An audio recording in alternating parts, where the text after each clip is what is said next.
The last time my guest joined us, he was, well, there's no sugarcoating it, he was inebriated on some yacht in the Mediterranean. Hang on a second. That's hopeless. So, This time, let's hope he'll be a little more professional as he promises to tell us about some of the best-kept secrets of post-quarantine travel. Boston Globe travel writer Christopher Muther joins me now. Hi, Christopher. How are you? I'm well. How are you, Jim? You know, speaking of wine, I can't believe no comment. I've driven to Montreal a ton of times. I love it. But I have never heard about a part of Quebec that you wrote about, with a wine trail, by the way, the relevance you'll pick up there, called the Eastern Townships. What's the deal? Well, first, I feel like I'm being unfairly painted Why? as someone who enjoys the drink a little too much. It may be true, but I'm being unfairly painted. I think that's, I apologize for that, actually. It was unfair. That's okay. You know, sometimes the truth hurts me. It does, yes. How about the Eastern Townships?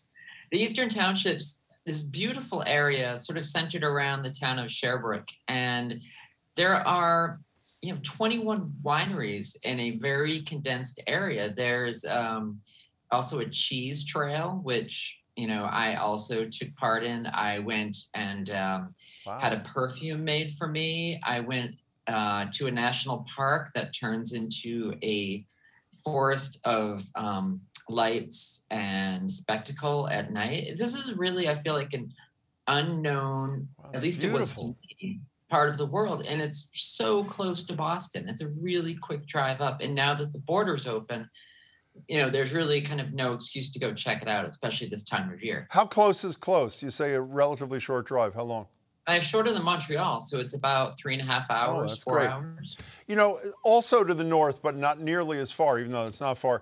I love John Davidson. And for people of a certain age, one of the great performers, hosted The Tonight Show more than anybody, a guest hosted more than anybody, Hollywood Squares, a brilliant singer, all this sort of stuff. He opened a tiny, and I do mean tiny, club in Sandwich, New Hampshire. You sat on a couch there.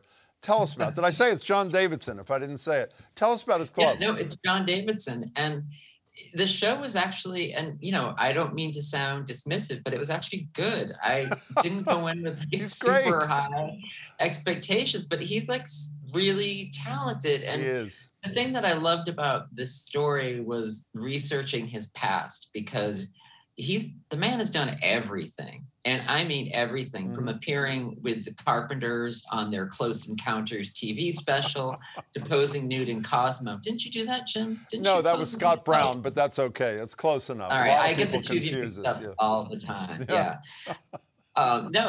So I sat on a sofa. I watched the show in a barn full of, I think, mostly local people. And I had a good time. He's very self-deprecating, and he's a good singer. And, you kind of get a sense of him as a person, which I kind of like. There was no pretense whatsoever. He's been here a lot. I love him. By the way, what's the name of this place in Sandwich, New Hampshire?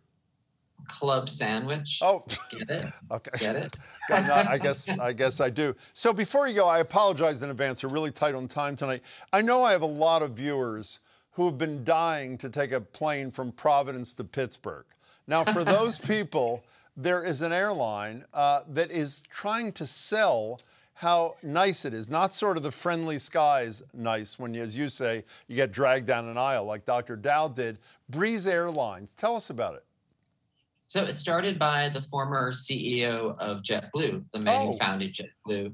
He also founded Azul, which was a Brazilian airline. And so his whole thing with Breeze is that he wants it to be the friendliest airline in the sky, as in nice. Nice is really the word that he uses. So, and is it?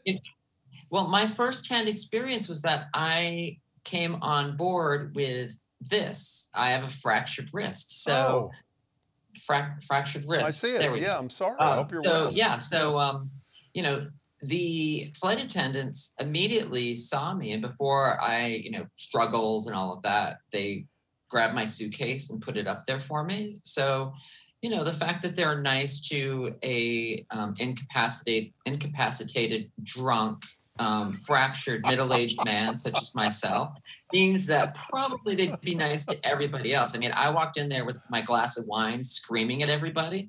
So, and they were fine with me. No, if they really were a pleasant group. The flight itself was fine. It's bare bones, no entertainment, no real snacks or beverages. I'm fine with that.